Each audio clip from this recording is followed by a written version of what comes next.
똑같이 생겼잖아요, 얼굴이. 근데 저쪽으로 가서 더 찍으면 되는데 지금 촬영상 하기가 조금 입장이 난처해서 여기서 그냥 하고 있습니다. 정자 계양 쪽에 저 박쥐가 이렇게 있다. 그 다음에 이게 선바위의 현무예요, 현무. 근데 이 바위도 보세요. 둥글둥글 아주 S자를 이렇게 설어서 내려갔어요. 이게 예술입니다. 그래서 이게 경복궁의 백호의 마지막 용진처다 이렇게 말씀드리겠네요. 선바위는 용진처에 있다. 그래서 기운이 더군다나 뒤후맥이 이렇게 바위로 이루어져 있으면 사람이 앉아 있는 것 같아요. 아까 봤어요? 올 때 설명할 때? 근데 여기서 보니까 아니잖아, 그죠? 그러니까 백호가 이게 끝이야 지금. 이게 경복궁에서 보면 아주 각이 져 보이고 이게 끝자락이라고. 근데 이렇게 안반으로 끝에도 다 돼 있잖아. 그 다음에 요게 쭉 전체하고 전체를 봐서 머리 부분, 몸 부분, 꼬리 부분을 얘기할 수는 있어. 그러면 인왕산 정상 자체가 몸통으로 봐도 되고 이런 범바위 같은 거 머리로도 될 수도 있잖아, 그치? 근데 어쨌거나 내 눈에는 호랑이로 안 보여. 갖다 만들어 놨는데 여기는 인왕산 정상입니다. 이제 정상을 한번 보죠. 바위가 이 길석이에요. 그러니까 같은 바위를 보더라도 이 바위는 부들부들해요, 그렇죠? 여기가 이제 인왕산 정상으로 가는 마지막 과엽체예요. 지금 요 뒤를 보시게 되면 저기가 높죠. 저쪽이 높습니다. 높은 데서 여기는 인왕산 정상입니다. 이제 정상을 한번 보죠. 바위가 이 길석이에요. 그러니까 같은 바위를 보더라도 이 바위는 부들부들해요, 그렇죠? 이거는 이제 여기서 요게 이제 윤동주 오늘 애석하게도 기찻길 바위가 공사 때문에 이제 통제가 돼가지고 저희가 윤동주 여기 언덕 시인의 언덕 여기 와 있습니다. 저기 저 앞쪽을 보게 되면 저 평평한 바위가 저게 기찻길이에요. 기찻길 바위예요. 그래서 저기 통제가 돼 오늘 못 갔는데요. 여기서 우리 발렌티노 선생의 윤동주 선생의 시 한 편을 저희가 이제 듣고 인왕산 저기 정상으로 가겠습니다. 서시 윤동주. 죽는 날까지 하늘을 우러러 한 점 부끄럼이 없기를. 잎새이는 바람에도 나는 괴로워했다. 별을 노래하는 마음으로 모든 죽어가는 것을 사랑해야지. 그리고 나한테 주어진 길을 걸어가야겠다.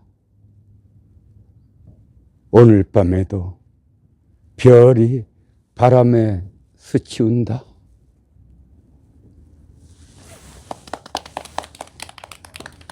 I love you. 여기서 이제 우리가 산 다닐 때 우리가 물향이라고 그러는데요. 물향을 보실 때는 사실은 여기 이제 저게 너무 아름다워서 제가 말씀을 드리는데 기본적으로 내 집터든 몇 자리가 혈장이 돼야 물향을 얘기하는 거예요, 원래는요. 근데 저거 이제 공부하시는 분들 눈 열리게 제가 말씀을 드리는데 저쪽 인왕산을 보게 되면 저 새 머리가 하나 있어요, 그쵸? 아주 소나무가 새 주둥이로 이렇게 나무가 심어져 있고 그 다음에 인왕산의 등선을 새 공작새의 날개를 봐도 돼요. 쭉 날개를 펼친 거고 그 다음에 저게 공작새의 머리를 보시면 돼요. 그러니까 원래 귀한 산에는 저렇게 귀한 형의 물형이 있다는 걸 아시면 돼요. 굉장히 아름답죠. 아주 산 자체가 날개가 다만하잖아요. 저기 날개를 줄이 짝짝 가 있는 거를 날개 쭉지를 보면 돼요. 날개 쭉지를 보시고 저 뒤에 저게 쫙 펼치면은 저게 이제 공작새 한 마리가 된다 이렇게 보시면 돼요. 굉장히 이쁘죠? 새 머리 쪽 부분을 좀 강조해줘. 그렇지, 새 머리. 그게 공작새의 한 마리입니다. 인왕산 자체가 저런 형태를 가지고 있다 이렇게 또 말씀드릴 수가 있어요. 그러니까 원래 귀한 데는 귀한 형태의 물형이 있다. 사람도 보세요. 귀한 사람은 얼굴 상 자체가 귀하게 태어나요. 예, 그리고 우리가 물형을 볼 때는 중요한 건 뭐냐면 형태 비스무리하다고 얘기하지 마시고 저기 똑 떨어져야 돼요. 잠깐만 쓰세요. 잠깐만요. 저기 저 바위 저 끝에 저 뾰족한 거 보이죠? 저거 뭐 같아요? 왼쪽 제일 끝에. 예, 저 끝에. 새 같지 않아요? 새 머리. 그쵸? 새 머리에 저 공작새 한 마리로 이제 말씀드릴 수가 있어요. 갑시다. 여기는, 우리가 이제 이쪽에 저쪽에서 기차바위 그쪽으로 가려다가 지금 이제 공사 때문에 입산 통제가 돼서 이 석굴암 쪽에서 올라가고 있습니다. 그러면 저 지금 인왕산 정상에 보이는 저 바위가 주름치마처럼 쭉쭉 이제 돼 있죠. 저게 치마바위예요. 근데 저기는 조선시대의 슬픈 사랑의 이야기가 담겨져 있어요. 중종에 비었던 단경왕후 신씨에 대한 전설인데요. 중종 단정으로 폐위되어서 궁궐에서 쫓겨난 그녀는 인왕산에 올라 궁궐 쪽을 바라보며 남편인 중종을 그려했다고 해요. 중종이 자신을 떠올릴 수 있도록 입던 치마를 바위에 걸어 두었다는 이야기가 전해지는 바위입니다. 믿거나 말거나인데요. 어쨌든 치마같이 생겼죠. 굉장히 저게 이제 우리가 풍수에서는 저 바위를 이제 금채를 보고 있습니다. 근데 금채는 바위로 이루어졌을 때 더 가치가 있어요. 토산보다도 금채로 이룰 금에다. 그러면 금의 바위는 저런 게 이제 사람이 왜 금이 패대장인데 금기가 이렇게 문제를 일으키면 되게 슬픈 비애 같은 걸 느끼는 이제 그런 이제 그 성정도 있고요. 근데 바위 자체가 참 통으로 돼서 되게 아름답죠. 치마바위처럼 주름치마처럼 저렇게 주름도 잡혀 있고요. 이제 그 금채로 이제 단아한 형태의 이제 그걸 띄고 있다 이렇게 이제 보시면 되겠습니다. 그 다음에 저렇게 떡시루처럼 이렇게 켜켜빈 기운이 더 응축된 거. 왜 그러냐면 밑에서부터 응축됐기 때문에 바위가 떡시루처럼 이렇게 된 거거든. 그렇게 보시면 돼. 이제 산 다니면서 중요하게 봐야 될 건 이런 거예요. 지금 이거는 바위가 이제 흙으로 가는 과정에서 이걸 박환이라고 그래요. 껍데기 빗는 거야. 용이 내려오면서 그 단단한 바위가 내려오면서 이게 껍데기 박환이에요. 껍데기 벗겨가지고 맨 나중에 용진처로 가면 흙이 된다는 거야. 부드러운 흙. 그러니까 이거를 봐야 돼. 이런 거. 이게 굉장히 중요한 거예요. 박환되는 과정이거든요. 이게 지금. 그러니까 지세가 순해지는 거야. 순해지게.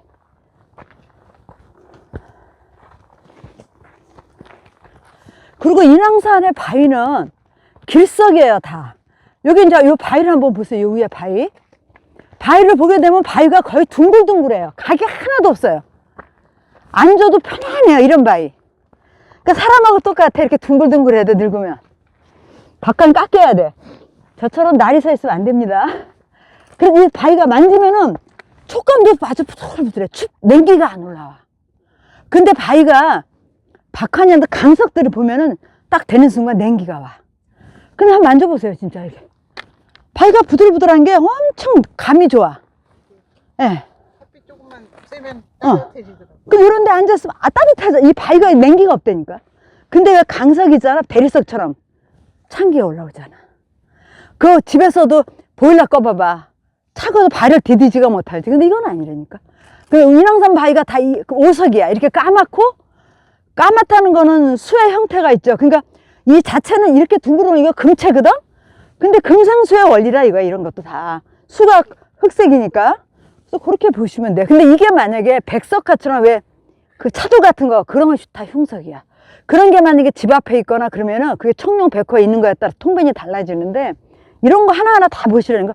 바위가 금이 하나도 안 갔잖아요. 통으로.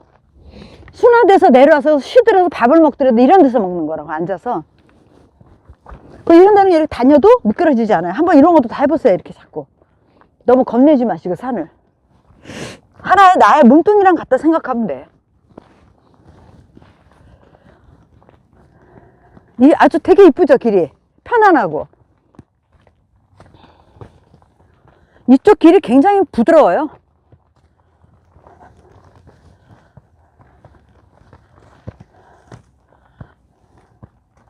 참 이쁘죠? 네, 이쁘고 편안하고, 첫째.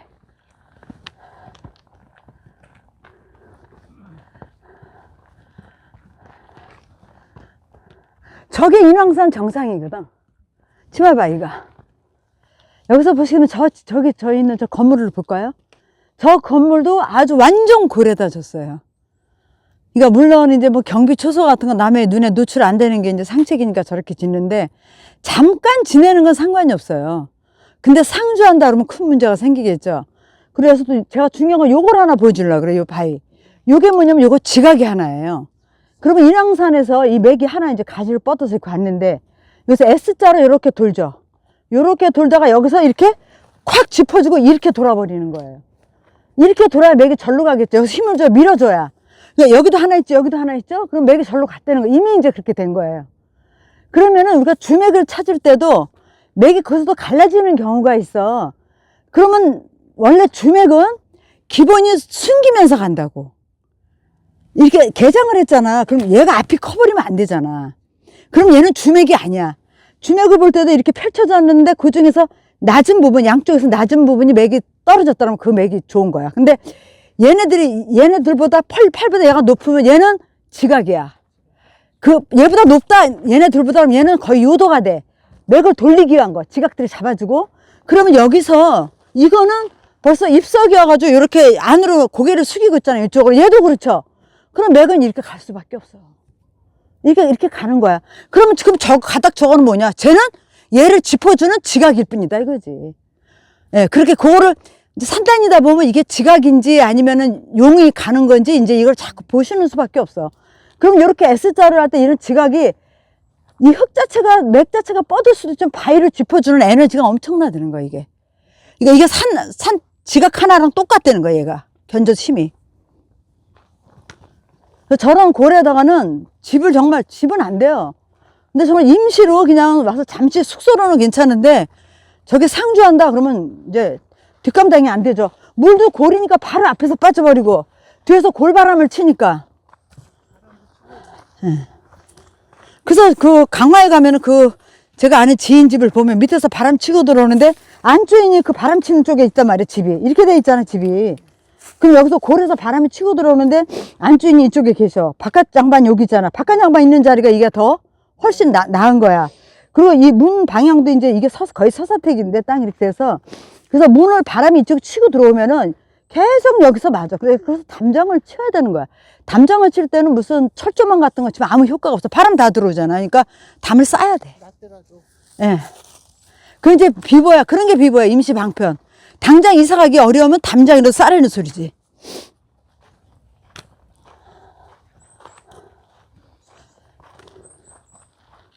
여기 바로 골이잖아요. 이런 데 쓰면 사람의 성격이 예민해진다고. 예민해지고 바로 저 골에서 치는 부위가 거기 쓰는 사람이 이제 치명타야. 그래서 이렇게 골에다가는 건물을 짓는 게 아니야.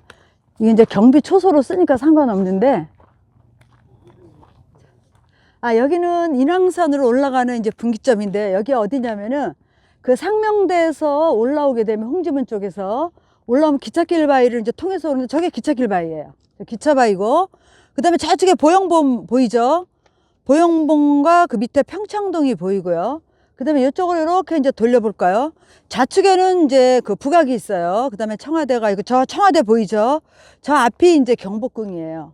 그래서 경복궁은 임자 병양이에요. 병양이 낮아 있고, 그 다음에 경복궁에서 저 남산을 보게 되면 저게 안산이고요. 안산이 보이죠? 그 다음에 저쪽을 보게 되면 저 불꽃처럼 이렇게 나풀나풀한 게 저게 이제 관악산이에요. 관악산이 화채고요. 저게 이제 경복궁의 이제 조산에 해당돼요. 그렇죠? 조산에 해당돼서 이 화재 위험이 있다고 그래가지고 그 해태상을 놓은 거예요. 그게 이제 비보예요. 그 비보. 그 다음에 이게 이제 인왕산 정상이에요. 인왕산 정상을 보게 되면은 이게 이제 바위로 되어 있는데요. 이게 청와대에서 이제 백호죠. 백호면서 이게 바위로 되어 있기 때문에 금체이기 때문에 에너지가 굉장히 강한 거예요. 그래서 청와대나 경복궁 쪽을 보면 장자 발복은 잘 안 돼요. 지금 낙산을 보게 되면 낙산이 이렇게 힘없이 쭉 뻗어버렸잖아요. 그쵸? 그래서 이 청와대 자리가 저 낙산이 약하고 백호가 강하기 때문에 여기에서 경복궁도 마찬가지지만 장자 발복보다 차손이 발복지예요. 차손 발복지. 그 다음에 이 경복궁에서 보면 이 부암동 이 언덕길이 그 관악과 인왕을 연결해주는 그쪽이 그게 낮아요. 근데 낮아서 바람이 들어온다고 하지만 실제로 이 북악에서 보게 되면 저쪽에 보현봉이나 이런 산 자체가 멀리서 다 포진을 하고 있어요. 병풍처럼.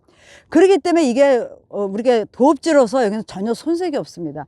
손색이 없고요. 원래 대지는 큰 자리는 설상을 띠게 돼 있어요. 그러니까 집안이 다 잘 되는 게 아니고 한 사람의 임무를 내고 몇 사람이 희생타가 나와요. 그리고 살기가 없는 데는 이게 국정을 운영하는 최고의 통수권자가 있을 수가 없어요. 살기가 있어야 돼. 그래야 우리가 분별할 때 정확하게 사사롭지 않고 대를 위해서 소를 희생하고 그런 게 있어요. 근데 우리가 그 전 정권을 보게 되면 너무 사욕을 차리다 보니까 큰 걸 잃어버리고 본체가 없어버리고 그 장가지가 있어가지고 나라 국정이 흔들리고 이런 일이 또 생겼잖아요. 그래서 사실은 이 경복궁이나 청와대 자리가 전국을 제가 우리나라 다 다녀봐도 이런 자리가 사실 없습니다. 기세도 좋고요. 지금 여기서 보게 되면 서울 시내 전체를 요 경복궁 자리에서 전체적으로 지휘한다고 보면 돼요. 그래서 경복궁에서 남쪽을 보잖아요. 그렇죠? 남산이 남쪽인데 이게 이제 일장삼연이에요. 이게 도교의 이제 저 이론이지만은 원래 귀한 거는 본체가 북쪽에서 가려야 돼요. 어두운 데서 밝은 데를 보는 거예요. 임금은 그래서 정도전 말대로 임금은 남면을 하는 거야. 남면을 해야 전체를 내가 볼 수 있고 환한 데서는 어두운 게 안 보이잖아요. 그래서 우리 연예인들 그 스포트라이트 딱 받잖아요. 거기 집중적으로 환하게 해주잖아. 그러면 걔는 관객들이 하나도 안 보여. 그런 상태에서 연기를 하는 거예요. 근데 보세요. 얼마나 이렇게 포진한 게 기가 막히잖아요. 그래서 한 나라에 국도가 생기는 데는 전체적으로 이렇게 전체가 넓어야 돼요. 이렇게. 그리고 이쪽에서 북쪽에서 전체를 용산이고 뭐고 다 하늘을 다 관장을 하잖아요. 그래서 여기는 나는 우리나라에서는 수도 서울에서 최적지는 여기다. 그리고 우리가 서울에 이렇게 살지만은 산이 이렇게 가까운 데가 어디 있어요? 사실 없습니다. 그래서 요 중심에 사는 분들은 전생에 복을 좀 많이 닦으신 분들 같아요. 보세요. 참 산세 참 멋있죠. 그리고 관악산은 화채를 정확하잖아요. 그렇죠? 화채의 산. 그 다음에 이 남산은 저 천마사에 해당돼요. 여기서 보니까 말 등성이처럼 생겼죠. 근데 저게 더 깨끗해. 여기서는 이제 경복궁에서 보는 거 또 달라요. 이 위치에 따라서 산이 달리 보이니까 이렇게 보시면 돼요. 그래서 저게 바로 이제 인왕산 정상이에요. 정상이고 이제 절로 가겠습니다. 여기가 이제 인왕산 정상으로 가는 마지막 과엽체예요. 지금 요 뒤를 보시게 되면 저게 높죠. 저쪽이 높습니다. 높은 데서 맥이 쭉 내려와요. 이제 내려와서 저기서 과엽처를 보면 과엽처가 되게 좁아져요. 그러면서 위로 치고 올라갑니다. 그게 이제 인왕산의 정상을 이제 만들어 놓은 거예요. 그래서 과엽처는 이렇게 조붓해야 돼요. 목을 꽉 조이듯이 조붓해야 힘이 그 압력에 의해서 치고 올라간다. 이렇게 이제 볼 수가 있어요.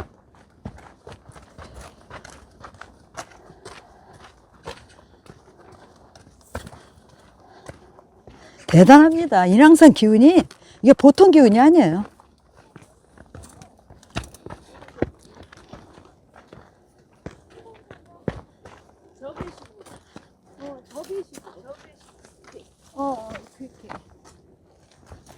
요게 이제 과엽천데 보세요. 여기 되게 좁죠? 되게 좁습니다. 이렇게 목을 확 조여줬어요. 그러면서 치고 이렇게 올라간다. 이렇게 보시면 돼요. 여기서 보게 되면 저 기찻길 바위를 한번 보자고요. 기찻길 바위가 있고 또 이쪽에서 또 산맥이 하나 일로 또 가 있죠. 그러면 기찻길 바위도 인왕산에서 오는 저 북악에서 오는 자리에서 저쪽에서 기찻길 바위에서 이쪽을 또 짚어준다고 해도 돼요. 전체적으로 크게. 그러니까 이렇게 양쪽에서 이게 호성을 이렇게 잘해주면은 이 주맥이 인왕산이 떨어질 때 이게 힘차게가 안 되는 거예요. 그러니까 인왕산의 기운이 엄청난 거예요, 지금.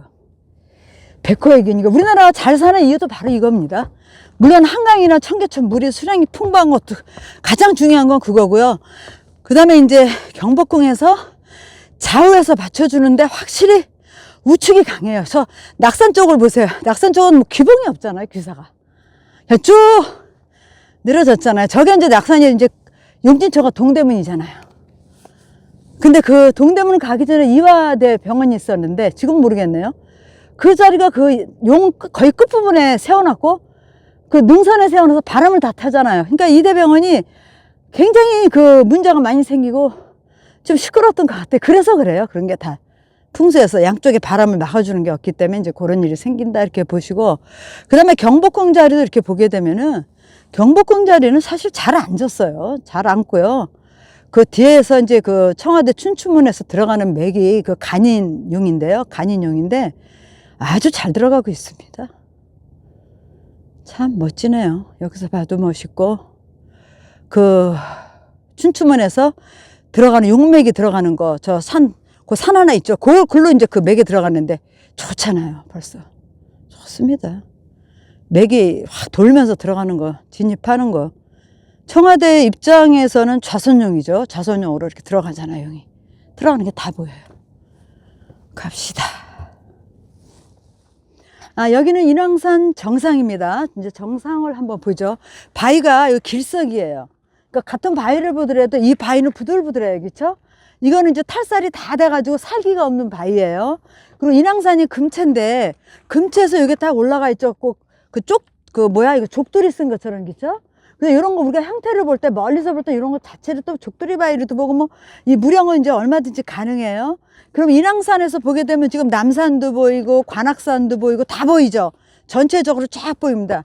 그러니까 이 인왕산은 어떻게 보면 그 산들이 잘생긴 산들은 거의 그 주인공 노릇을 해요. 자기의 몫을 제대로 하고 있다, 이렇게 이제 볼 수가 있겠고요. 그 다음에 이쪽에서 이렇게 이제 바위도 한쪽에서 보는 것보다 양쪽에서 다 보는 것도 이제 우리가 관찰하는 방법이에요. 근데 바위 자체가 뭐 워낙 사람들이 많이 타고 올라가지고 뭐 이렇게 이제 얘기할 수가 있는데, 여기서 이제 또 이쪽에서 또 보게 되면 이쪽에서는 이제 북악이 보이고, 그쵸? 북악이 보이고. 근데 인왕산하고 북악을 보게 되면 북악은 목체잖아, 그쵸? 목체고 여긴 금체고. 그러면 오행으로 이게 백호가 이제 금기이기 때문에 금기가 금기답고, 또 경복궁의 현무인 저 목체는 그 학자적인 뭐 인품이 아주 지순하고 그런 사람들이 많이 나오고, 여기서는 묵직하면서 뭔가 내외를 엄격히 구별할 줄 아는 그런 이제 그 자리다, 이렇게 이제 볼 수가 있습니다. 그래서 우리가 전체적으로 지금 여기 와서 보니까 북악도 멋지지만은 평창동으로 이제 만든 그 보현봉이나 저런 자리를 한번 보세요. 저 다 화채로 기가 막히게 포진을 하고 있습니다. 그리고 기차바위에서 또 올라오는 그 맥도 참 아름답습니다. 그러니까 이 산 자체가 전체적으로 서울시를, 우리나라를, 하나의 나라를 관장할 수 있는 에너지가 충분히 많다, 이렇게 이제 보실 수가 있겠습니다. 저 보현봉 기세 진짜 너무 멋있죠? 너무 멋있습니다. 그러면 이제 서서히 저 선바위 쪽으로 하산하겠습니다.